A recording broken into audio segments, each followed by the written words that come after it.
Bab 070. Malam itu menjadi momen penuh kebahagiaan bagi Dewi dan Aryo. Setelah makan malam bersama, Juan, Runa, dan Viko memutuskan untuk langsung pulang. Sementara itu, Tias dan beberapa anak buah Aryo menginap di hotel yang sama dengan mereka. Aryo, dengan penuh kasih, menggendong Dewi menuju kamar yang telah ia pesan sebelumnya. "Apa kamu bahagia, sayang?" tanya Aryo lembut sambil menatap wajah istrinya. "Aku sangat bahagia, Mas," jawab Dewi dengan mata berbinar. "Aku nggak ngangka Mas Aryo bisa seromantis ini." Namun, nada suaranya berubah sedikit kesal. "Tapi aku masih marah sama Mas Aryo karena membuatku berpikir kalau Mas benar-benar selingkuh dan mau melamar wanita lain. Aku hampir jantungan.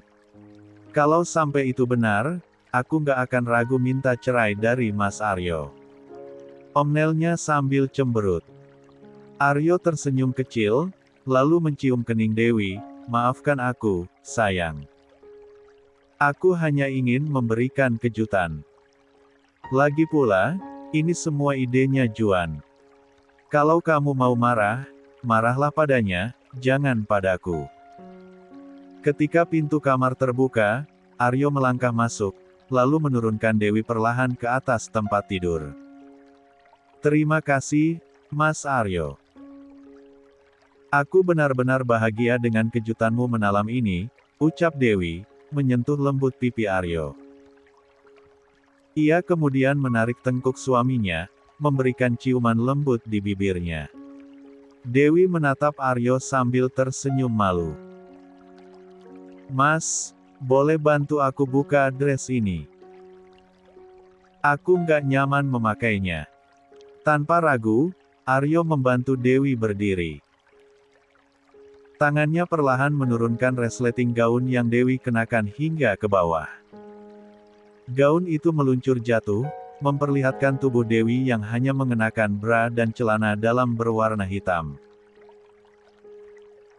Aryo memeluk Dewi dari belakang, menatap wajah istrinya yang tersipu melalui pantulan cermin di depan mereka. "Kamu sangat seksi, sayang," bisiknya di dekat telinganya. Dewi menunduk, merasa malu. "Tapi aku gendut sekarang, Mas. Perutku juga sudah membuncit. Pasti penampilanku sekarang sangat jelek." Aryo menggeleng sambil mengecup puncak kepala istrinya. "Tidak, sayang. Kamu tidak gendut. Kamu sangat cantik dan seksi. Apa kamu tahu? Banyak laki-laki yang justru menganggap istrinya lebih menarik saat hamil. Bagiku, kamu adalah segalanya." Dewi tersenyum, rasa percaya dirinya kembali. "Mas Aryo, dari mana kamu belajar menggombal seperti itu? Apa Mas Juan juga yang mengajarimu?" tanya Dewi sambil memicingkan matanya. Aryo hanya tertawa lalu mendekatkan bibirnya ke pundak Dewi, memberikan ciuman lembut sambil tangannya mengelus perut buncit istrinya dengan penuh kasih. "Bagaimana kabar anak kita di dalam, sayang? Apa dia aktif hari ini?" tanyanya, suaranya terdengar hangat dan penuh perhatian. Dewi tersenyum sambil menyandarkan tubuhnya pada Aryo.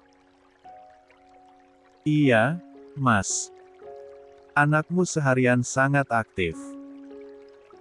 Sepertinya dia lebih mirip denganku," jawabnya dengan nada menggoda. Tiba-tiba, perut Dewi bergerak, dan Aryo bisa merasakan tendangan kecil dari janin mereka. Ia tersentak senang, wajahnya dipenuhi kegembiraan.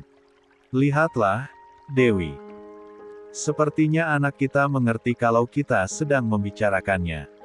Dia menendang. Serunya dengan antusias. Dewi hanya tersenyum lembut, merasa hangat melihat kebahagiaan Aryo. Sepertinya dia merindukan ayahnya, ucapnya sambil menatap mata suaminya. 2. Aryo perlahan memutar tubuh Dewi hingga mereka saling berhadapan. Tangannya menyentuh lembut pipi istrinya, matanya penuh cinta. "Kalau begitu, aku akan menjenguknya," bisiknya, sebelum mencium bibir Dewi dengan penuh kasih. "Dewi," bisik Aryo, mengecup kening Dewi. 3. Dewi tersenyum, lalu mengecup bibir Aryo. Mereka berdua tertidur dalam pelukan yang hangat, kelelahan namun bahagia. Malam telah berlalu dengan penuh kehangatan dan cinta bagi Aryo dan Dewi. Setelah melewati momen-momen romantis yang intens, keduanya tertidur lelap dalam pelukan satu sama lain.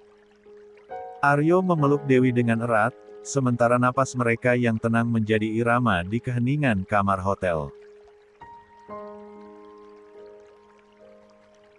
Pagi harinya, sinar matahari menembus tirai kamar, membangunkan Dewi yang perlahan membuka matanya. Perutnya terasa kosong, dan rasa lapar membuatnya menggeliat pelan di tempat tidur. La menatap wajah Aryo yang masih tertidur pulas di sampingnya. "Mas, bangun," bisik Dewi sambil mengguncang lengan suaminya dengan lembut. Aryo mengerjap, matanya perlahan terbuka. Pagi, sayang," jawabnya dengan suara serak khas orang yang baru bangun. Ia tersenyum kecil sambil mengusap rambut Dewi. "Ada apa?" "Aku lapar, Mas," jawab Dewi, meringis manja. Aryo tertawa kecil, lalu bangkit dari tempat tidur. La meraih gagang telepon yang terletak di meja samping, kemudian menghubungi layanan hotel untuk memesan sarapan. "Halo, saya Aryo dari kamar 207. Tolong siapkan sarapan untuk 2 orang, ya." Lalu Aryo pun mengucapkan apa saja makanan yang dia pesan. "Pastikan ada buah segar dan kopi panas," lanjutnya kepada petugas hotel. Setelah selesai, Aryo meletakkan teleponnya dan menatap Dewi dengan senyuman lembut. "Makanan akan segera diantar. Sekarang, bagaimana kalau kita berendam air hangat dulu?" Tanpa menunggu jawaban, Aryo menggendong Dewi dengan gaya bridal, membuat Dewi tertawa kecil sambil memeluk leher suaminya.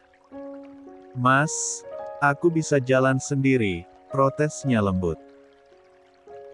"Enggak, sayang.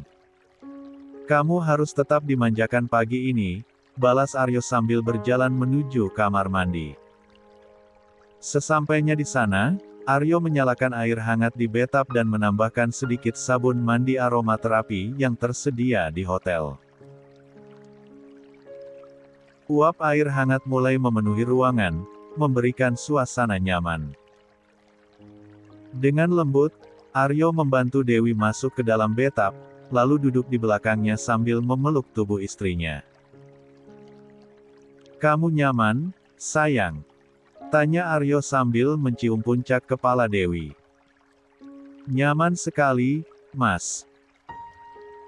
Terima kasih karena selalu perhatian padaku," jawab Dewi dengan senyum bahagia. Mereka menikmati waktu bersama di dalam bathtub, membiarkan kehangatan air dan kebersamaan mengawali pagi mereka dengan indah. Selama 2 hari menghabiskan waktu di hotel, Aryo dan Dewi menikmati momen kebersamaan mereka, saling menikmati kegiatan panas dan kebersamaan di antara mereka. Di tengah kehangatan itu, Aryo menatap Dewi dengan senyum lembut. "Dewi, sebulan lagi kita akan melaksanakan pernikahan resmi," ucap Aryo, tangannya menggenggam erat. 4. Tangan Dewi. "Aku sudah bicara dengan Bapak, dan beliau menyuruhku untuk membuat pesta yang meriah sekaligus mengumumkan kehamilanmu," karena kita belum bisa mengadakan acara 7 bulanmu sekarang, karena statusmu masih istri siriku. Bagaimana menurutmu? Apa kamu setuju?" Dewi terdiam sejenak, wajahnya tampak ragu. "Tapi, Mas, aku malu," ujarnya pelan. "Dengan perutku yang sudah besar seperti ini, apa tidak akan jadi bahan gunjingan para tamu? Aku takut mereka menganggapku merebutmu dari Mbak Siska karena hamil anakmu, seperti berita yang dulu sempat beredar." Aryo menghela napas, lalu mengusap pipi Dewi dengan lembut. "Tenang saja, sayang. Tidak akan ada yang berani berkata seperti itu padamu. Aku akan mengumumkan semuanya, termasuk menunjukkan foto pernikahan siri kita dulu. Biar mereka tahu bahwa kamu menikah denganku sebelum hamil," jawabnya dengan penuh keyadewi. Dewi akhirnya mengangguk setuju. "Kalau begitu, bagaimana dengan nenek, Mas? Apakah beliau bisa hadir dalam pernikahan kita nanti?" tanyanya, matanya berbinar penuh harap. "Insya Allah, sayang," jawab Aryo dengan senyum menenangkan. "Kondisi nenek sudah stabil. Kalau keadaannya terus seperti ini, mungkin 2 minggu lagi beliau sudah diperbolehkan pulang ke Indonesia." Dewi tersenyum lega. "Alhamdulillah, Mas. Aku kangen sekali sama nenek," ucapnya dengan mata berkaca-kaca. "Mas, bisakah kita ke rumah ibu dan memberitahunya kabar bahagia ini secara langsung?" Aryo tersenyum hangat mendengar permintaan itu. "Tentu saja, sayang. Aku juga ingin meminta restu dari ibumu. Saat kita menikah siri dulu, aku belum sempat meminta restu darinya," ucap Aryo tulus. Dewi mengangguk penuh rasa syukur, hatinya tenang mendengar janji Aryo. Mereka berdua semakin siap untuk menjalani ak baru dalam kehidupan mereka dengan cinta dan restu dari keluarga. Keesokan harinya, Aryo dan Dewi pergi menemui Bu Yati di rumahnya. Ketika mereka tiba, Bu Yati menyambut mereka dengan perasaan haru, matanya yang mulai berkaca-kaca menunjukkan betapa bahagia dan rindunya ia terhadap Dewi. "Dewi, bagaimana kondisimu, Nak? Ibu sangat merindukanmu. Sudah lama kamu tidak ke sini," ucap Bu Yati dengan suara lembut, mencoba menahan tangis. Dewi tersenyum tipis, lalu merespons dengan lembut, "Maafkan Dewi, Bu. Semenjak kandungan Dewi memasuki usia 7 bulan, Mas Aryo melarang Dewi pergi kemana-mana, takut Dewi kelelahan dan terjadi sesuatu dengan kandungan Dewi." Dewi tidak menceritakan tragedi yang sebenarnya terjadi padanya dan Aryo karena takut jika ibunya mengetahui, ia akan sangat terkejut dan cemas. "Iya, tidak apa-apa, Nak," jawab Bu Yati, matanya tampak lebih tenang. "Yang penting kamu dan calon anak kalian sehat." "Oh ya, kalian sudah sarapan? Ibu akan siapkan sarapan dulu, ya," tawar Bu Yati, ingin menyambut kedatangan mereka dengan penuh perhatian. "Nanti saja, Bu. Ada yang ingin saya bicarakan dengan Ibu," kata Aryo, suara seriusnya menandakan sesuatu yang penting. Bu Yati menatap Aryo dan Dewi dengan penuh perhatian. "Baiklah, ada apa, Nak?" tanyanya, merasa bahwa sesuatu yang serius sedang terjadi.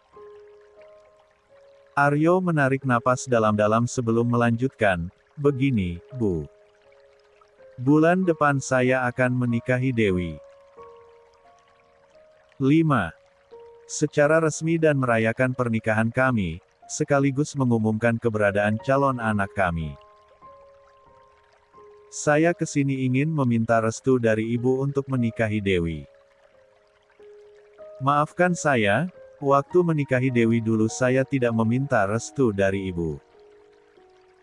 Bu Yati tersenyum bahagia mendengar niat Aryo. Alhamdulillah, ibu akan merestui pernikahan kalian, nak, jawabnya dengan mata yang mulai berkaca-kaca. Ibu hanya pesan, tolong bahagiakan Dewi. Dia sudah ditinggalkan ayahnya sejak kecil, jadi Dewi kurang kasih sayang dari seorang laki-laki. Aryo menundukkan kepala, merasa haru mendengar kata-kata Bu Yati. Saya janji, Bu, saya akan selalu berusaha membahagiakan Dewi. Namun, Aryo tiba-tiba teringat sesuatu yang membuatnya bertanya, kalau boleh saya tahu, ayah Dewi meninggal karena apa, Bu? Dan di mana makamnya? Bolehkah saya berziarah ke makam beliau, sekaligus meminta restu dari beliau? Wajah Bu Yati tampak sedikit pucat mendengar pertanyaan itu.